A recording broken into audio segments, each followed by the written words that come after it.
Hi friend, আমি কণিকা। আমার সেলাই ঘরে আপনাদের সবাইকে সুস্বাগতম। আজ কিন্তু আমি সেলাই নিয়ে আসিনি। দেখতেই পাচ্ছেন মেশিনটা প্রচণ্ড ডিস্টার্ব করছিল, স্পিডে সেলাই করাই যাচ্ছিল না। তো আমি মেশিনটা পরিষ্কার করতে নিয়ে চলে এসেছি। তাই আমি বললাম পরিষ্কার করছি যখন, আপনাদের সামনে একটু দেখিয়ে দিই আমার মেশিনটা আমি কিভাবে পরিষ্কার করছি। দেখুন, আমি একটু কেরোসিন তেল নিয়ে নিয়েছি, অল্প একটু। এটা আমাকে মেশিন সার্ভিস করতে এসেছিল যারা প্রথমবার, তারাই বলেছিল কেরোসিন তেল দিয়ে মেশিনটা সার্ভিস করে নিয়ে ভালো করে মুছে নিতে। তো আমি কেরোসিন তেল আর ব্রাশ নিয়ে চলে এসেছি। আমি এবার মেশিনের সমস্ত পার্টগুলো খুলব। সব পার্ট খুলব না, মোটামুটি যেগুলো খোলার সেগুলো খুলে সেলাই করব। সব পার্ট খোলা এখন সম্ভব নয়। দেখুন কত ধুলো আর কাপড়ের টুকরো জমেছে সামনেটায়। তো এগুলো সব কেরোসিন তেল দিয়ে আর তেল ব্রাশ নিয়ে পরিষ্কার করতে বসে গেছি। আমি প্রথমে তেল ব্রাশ দিয়ে সব ঘষে নিচ্ছি, নিয়ে তারপর ন্যাকড়া দিয়ে পরিষ্কার করব।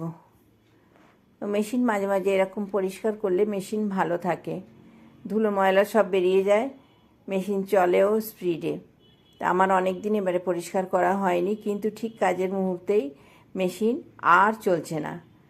একদম কালকে সেলাই করার সময় দেখলাম মেশিন গুনে গুনে পা ফেলছে। তো সুতরাং আজকে সকালেই বসে পড়লাম, আর না, এটাকে আগে পরিষ্কার করতে হবে, তারপর অন্য কথা।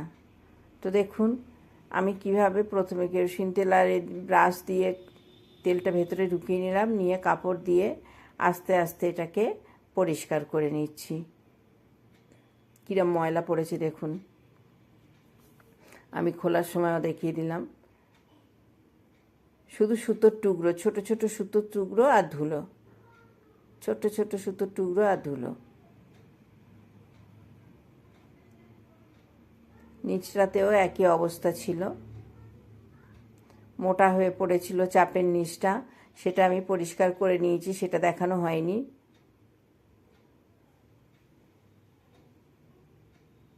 যতটা সম্ভব ভেতরে ঢুকিয়ে ঢুকিয়ে পরিষ্কার করে আমাকে ধুলোটা বার করতে হচ্ছে।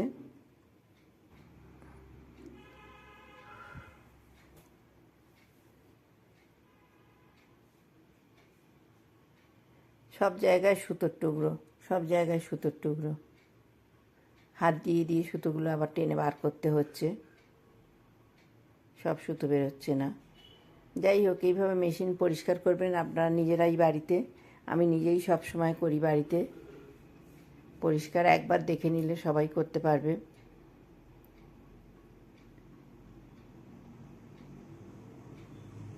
আমার তো মনে হয় নিজের হাতের জিনিস নিজে পরিষ্কার করাই ভালো। ভেতরে ববিন কেসটা খুব ভালো করে পরিষ্কার করতে হবে, কারণ ওইখানে সুতো জমে থাকে।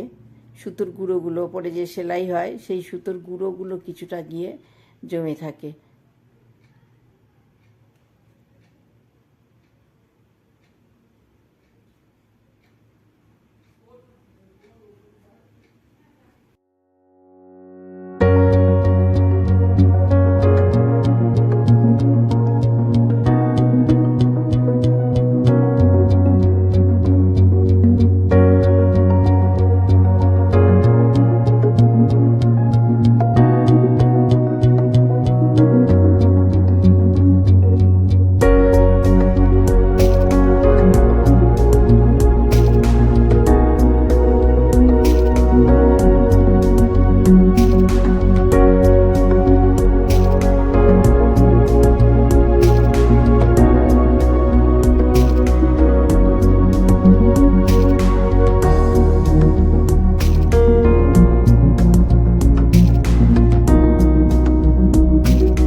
মেশিন রেডি হয়ে গেছে। তো আমার সঙ্গে পুরো ভিডিওটায় থাকার জন্য আপনাদের সবাইকে অনেক অনেক অনেক ধন্যবাদ।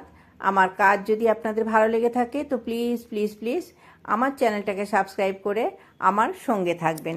Thank you.